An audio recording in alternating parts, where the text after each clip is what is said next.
I find that the experimentation, it helps manage the politics. It's not opinion based. It just is what it is. And so I find as a product manager, one that helps me manage executives, because I can just say, well, hey, here's what the data shows. It's not my opinion or your opinion. This is the data.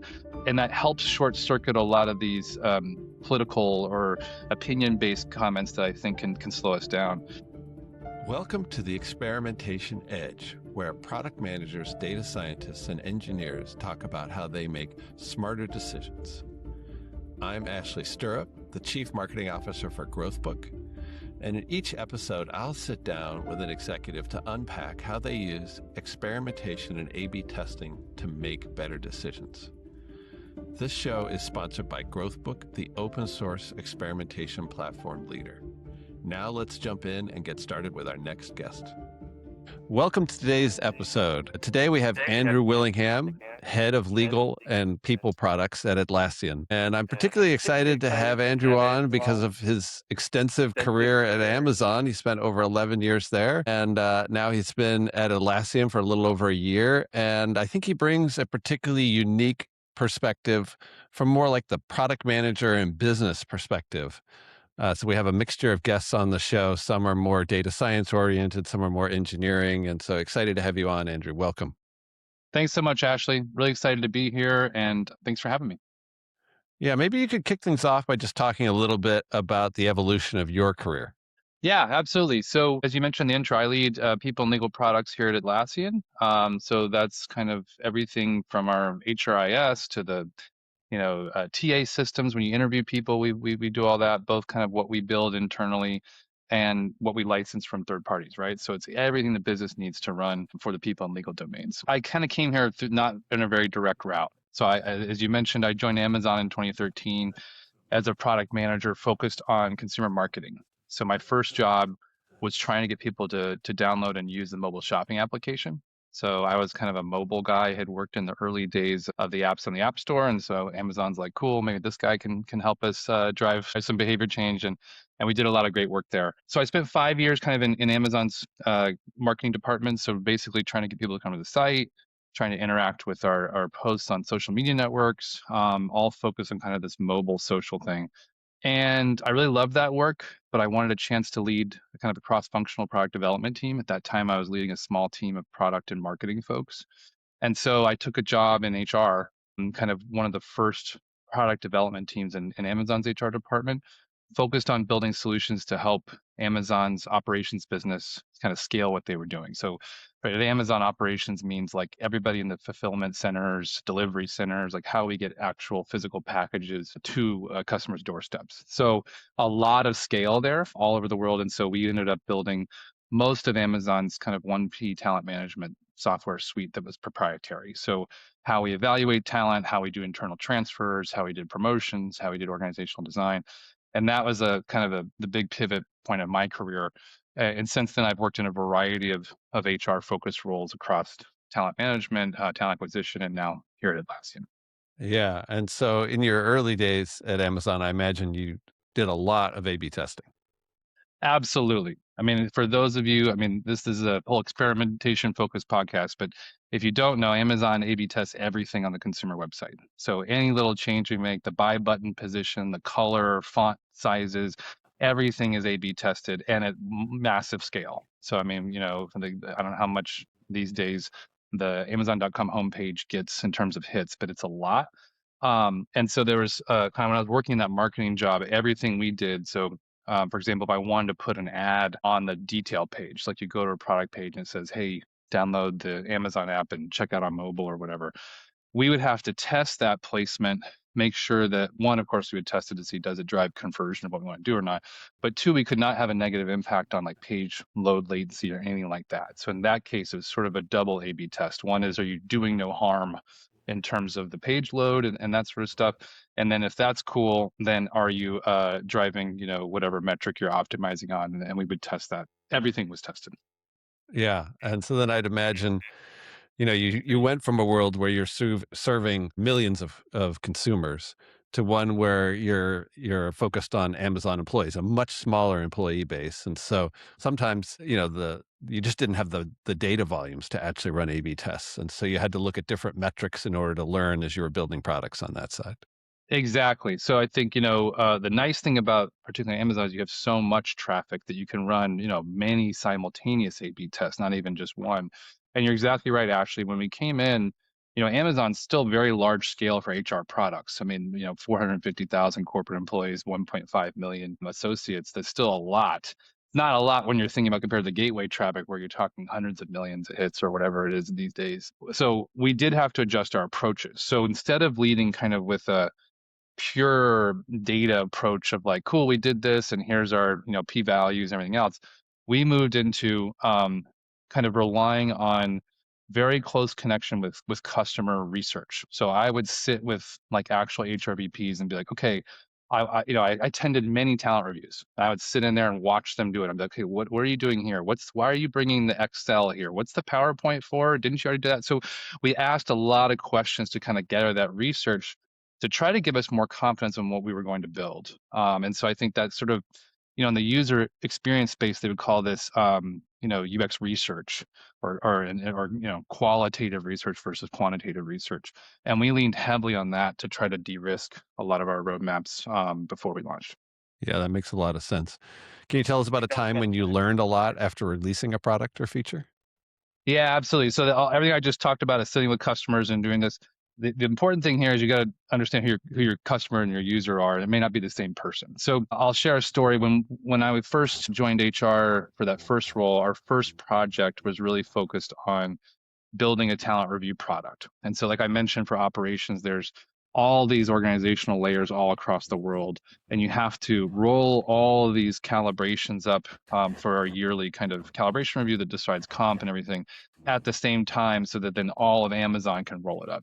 And at that time, Amazon was running our account reviews on Excel, like Excel files, or PowerPoint, or like Word docs. So it was very disorganized. There was not a lot of like, we weren't sure how the talent reviews were being run. How consistent was this process? We didn't really know. Of course, there's a lot of data leakage risks, as well as when you got files floating around and people emailing ratings and stuff. So we came in here and tried to really clean this up. And so we partnered really closely with the talent management center of excellence. And so for folks who aren't closer to HR, these are like the HR specialists, the IO psych people who really nerd out about like, hey, how do we, build high performing organizations, and how do we really evaluate talent? How do you do succession planning, that sort of stuff. So we embedded with them and built this product. And so we said, great, we built this. They loved what we built. We said, all right, let's go try it out in production to run a talent review. And we handed it to the HRBPs, and these are the people who actually run the talent reviews. They're not the IO psychs sitting up here in the ivory tower and the COE. They're down on the front lines. And they got into it and they were like, what? This is way too complex. Like, you have all these features. I don't know how to use this. And so it was a flop initially. So we had to go back to the drawing board and really say, okay, cool. Great that we have the best practices from our COE experts here in TM. But we pivoted and worked directly with the HRBPs. And when we did that, that was the secret sauce. Because when we made it so any HRBP could run a talent review, the secondary benefit was, which we didn't expect, was business leaders could run their own talent reviews. And so this was a big unlock for the business. Usually you'd have to say, okay, everybody get in the room. I got to have my HRBP here, and they have to prep for 2 weeks to bring all the data so we can do it. Now you can just fire it up and do it in real time. That was a really, really big win after that initial failure. Yeah. Yeah, lots of great learnings there. It's great that you were able to kind of uncover learnings that could apply to a whole new user base. Exactly. I think the key learning there for me was, um, which I've incorporated to everything I do now, is really doing the desk rides, as we call them. Like, you need to sit with your actual user and watch them use your product. It's going to be painful because you're going to be like, what are you doing? You're supposed to do this. But you can figure out pretty quickly, oh, okay, that's actually what they're trying to do. We thought it was something else. Let me adjust. So that's kind of how we've proxied or replaced the A/B testing at scale, is really that kind of embedded user research. Yeah, I've had my own personal moments. There was a time I built a mobile product many years ago and was watching the users testing, and it's like, nobody can find my magic button. Yeah. That button was the gateway to everything else I needed them to do on the use cases, and nobody found the button. It just was so painful watching user test after user test that way. Well, so now you've moved on to Atlassian. Tell us a little bit about your role there, and what you're trying to accomplish. Yeah, absolutely. So as I mentioned, we're really the technical owners for everything that the business needs to run, from payroll to promotions to hiring to compliance, everything. So it's a really cool role. Compared to Amazon, where I kind of owned all these little slices with very large teams, at Atlassian, the breadth is one thing I really enjoy. So everything from hire to retire, we get to plan, which is awesome. So along with the breadth, right now, of course, like everybody else in the industry, we're trying to figure out how do we unlock sort of this transformation to applying AI to our space. So that's been really, really exciting. Not only because it gives you a chance to drive efficiencies, more efficiencies than kind of we've been able to drive in the past with less effort in terms of how we run talent processes, but we're really kind of reimagining and reinventing these processes in the age of AI. So we get to tackle questions like, hey, like, if our hiring process is market, and then somebody applies, and then we do a recruiter screen, then we do a HM screen, then we do 5 interviews, and then we give them an offer, and then we do, like, is that really the optimal way to recruit people? Like, I don't know. We've been doing it collectively in the industry like that for many years, but it's the first time where we're getting a lot of tailwinds to kind of say, well, go look at it. Like, maybe we could try something different. Could we skip these steps? Can we replace these things? Can we more intelligently pick the interviewers and the sequence, and then for candidate experience as well as for hiring decision quality. So that's a lot of what we're going to do at Atlassian, is really just kind of build 0 to 1 high impact solutions, leveraging some cool new technologies. So I'm having a blast. Yeah, that sounds amazing. One of the things I think that's be particularly interesting for our audience is, what I see is that there's some companies where the CEO wants to see the results of experimentation. And there are other times when you've got maybe a head of experimentation or a data scientist who's trying to champion experimentation internally, and maybe the organization isn't as bought in.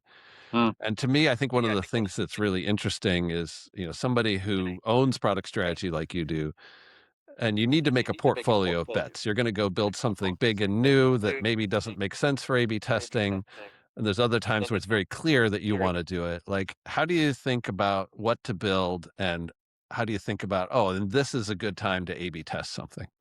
Yeah, it's a great question. One of the things I love about A/B testing or experimentation in general is as a product manager, it allows you to relieve some of the pressure to have to be right all the time. So for example, when I'm coaching my team, it's like I'm less interested in tell me how to do X, Y, and Z and what features you're going to use than all right, walk me through your assumptions. Like what has to be true, and then what's our testing plan to gain confidence over time. So I find that the experimentation, parking whether the culture is really pulling or for it or not, it helps manage the politics. It's not opinion based. It just is what it is. And so I find as a product manager, one that helps me manage executives, because I can just say, well, hey, here's what the data shows. It's not my opinion or your opinion. This is the data, and that helps short circuit a lot of these political or opinion based comments that I think can slow us down. And two is I find it more fun. Like it's more like, Yeah. okay, I don't know what will work. You don't know what will work, but let's try some stuff, and then you can iterate. And if you can do these small iterations, that's really, if you go back to kind of how Amazon grew, that's how they grew. It's very small changes that added up. We didn't jump to today's gateway. It's 20 years of experimentation, and along the way, you learn kind of what are those pillars that become enduring truths. So, for example, at Amazon, we never wanted to ship you a product more slowly. Like no customer's going to say, "Yeah, I want my product to get here later than I thought it would." So, any investment we would make that would try to reduce shipping time or time to customer, we would say, "Cool, that's worth doing." So, the way I think about your question, those are all those advantages. What do you test versus not test? That's kind of my framework. So if it's something around like, hey, do we think faster shipping times will be translate to future revenue? I'm like, I buy that. That's a truth that I buy. So anything I bet there, I feel very confident that it's strategically aligned with outcomes we care about. But there's other things you want to test where I'm not so sure. So for example, there's some counterintuitive things you can find sometimes. Like here's one I use all the time with my team. Like if you measure on your dashboard usage time, like how long did customers use your product? Everyone comes in and says, well, if they use it longer, that's better. because see, they're engaged. And I said, well, sure, but it could also just be a really bad product and it takes me too long to do it. And that's actually an inconvenience. So where I'm really interested in testing is you have to test one, in that case, does usage time actually indicate satisfaction and helpful to customers? I can think of ways in which it would and ways in which it wouldn't. And so you don't know unless you're really going to go in and again do that research or test to understand, is this a durable metric? If it is, great, go do it. If it's not or you're not sure, I would test and then figure out how that relates to the outputs you care about. And to me, it's like so much of it is about where do I have the biggest opportunities to learn, and when is A/B testing a lever for uncovering new insight? And sometimes it Mhm. might be, oh, I already understand this, but let me test it to understand. And then other times it might be truly just pure exploration. Yeah, absolutely. I mean, one of the most obvious examples, let's say you want to get somebody to start using AI, testing that value proposition, like marketing copy. I really think about like that. So like if I'm a frontline product manager, do I care about AI because the company says it's important? Probably not. What I care about is like, hey, you're about to type up that status report. We'll just generate it for you. Did you know that? Click here to figure out how. Now I'm like, oh man, I don't have to type up a status report. That really matters to me as a user. So a lot of what I do, even in this role, and of course we did in the marketing role at Amazon, is test copy. What's resonating with your users to get them to do behavior change? Because again, most of what we're doing experimentation is trying to change behavior, Yeah. if not everything. In certain situations, people can just get overwhelmed, right? Like I think about as a CMO owning a website, and you've got people who are looking for a job, and you've got people who are looking to buy, and you've got people who are looking to implement a product, and like so many different flavors. And that if you just look at all the data, it becomes noise and you want to walk away. But if you can actually build the right metrics, like you were talking about, and then understand how to segment your user base, that's when you can really start to learn how you unlock a better experience for those different use cases. Exactly. Exactly. And even in that example, like, I'm sure when you guys started, there's probably some assumptions that were around who was visiting the website. But like that job seeker is a great example, or investors. Yeah. It's like, okay, how do we figure out who these people are? And then of course that's very different content and features you want to deliver versus a prospective customer. So in your current role, do you have some North Star metrics that you're trying to optimize? Yeah, absolutely. So for us right now, there's probably two big ones that are top of my mind. One is efficiency, like we talked about. So, if it takes us 10 hours to calibrate a large organization, can we drive that to 5? While, and this is the second big metric, we maintain or increase quality. So that's really kind of anything you do. Same with like you take the hiring funnel. If we make it more efficient, we're hiring people faster, we're spending, less effort to do it. Great.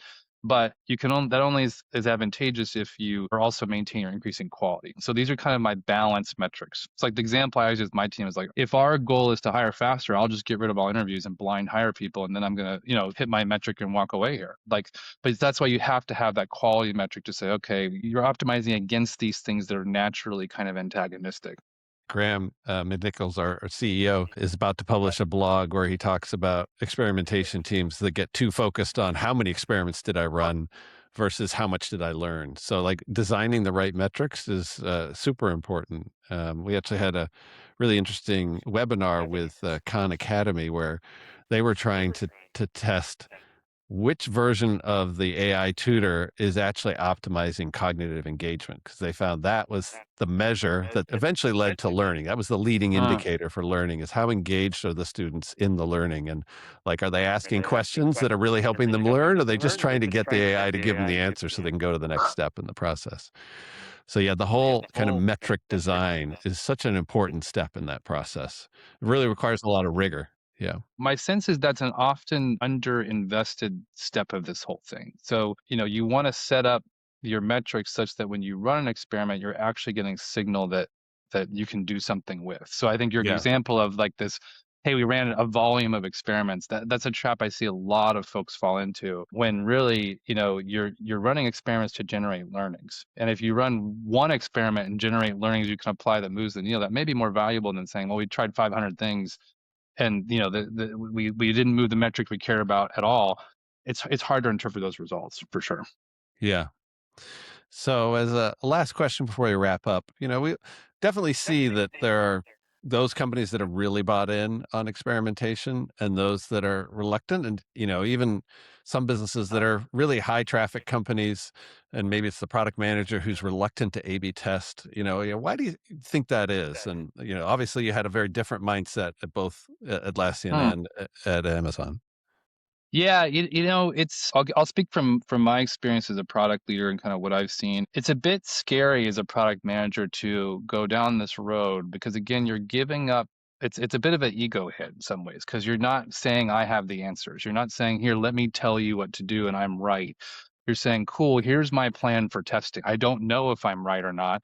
I can give you a confidence level, but we'll find out together. That was a scary moment for me in my career to kind of admit, hey, I don't know what's right. But the more and more I go in my career, the more I would say, no, that's the attitude of executives. We don't know what's right, Yeah. but I think we have a plan to test and learn, and then we're going to apply those learnings. I would encourage folks to try it. I think you don't have to be a data-driven culture like Amazon, which is doing the most A/B tests in the world, or Google, or somebody whose whole business model is built on it. If you can get focused on the value you get from failure, that's the other. I'm sure many of you would identify with a lot of the times the experiments that were the most helpful were the ones that didn't work, Yeah. particularly if we expected it to be a slam dunk and it didn't work. I'm like, whoa, like that's my example I shared earlier. Like, wow, like, see, these people are not my actual customers and they're not the same. I can't use them as a proxy. That was a foundational learning that then everything we did then on out, all the other products we built, we said, all right, who's actually operating this thing? Don't talk to the executive or the manager. You got to get right there with that person. If you run it the cycle once, I think you will see that the business and your stakeholders will see that value. They're going to say, oh, wow, okay, cool. And then if you can bring them in to say, okay, here's what do you think we should test next? Here's what I think we should do. Then you're getting them engaged. I think the more you can get people engaged in the excitement around experimentation and learning, I think you're going to see great results. Yeah, I think that's such a great answer. Going back to my mobile example and user testing, which is a little similar. I was so proud of that product. And of course, I had this huge roadmap of things I wanted to go do. And then I saw the A/B tests and just sitting there, we had the glass wall and I could see them on the other side. And, it was transformational. Suddenly, we had to test everything I did after that because there's no point in building something if you're not actually delivering value to your end user. Exactly right. Yeah. Exactly right. Well, thank you so much for joining us today, Andrew. This was a fabulous episode. I learned a lot. Thanks, Ashley. Appreciate it. Thanks for tuning in. If you enjoyed this conversation, please support our channel by hitting the like button and subscribing. Better yet, share the episode with a friend. I'm Ashley Stirrup with Growth Book. We'll see you next time on the Experimentation Edge.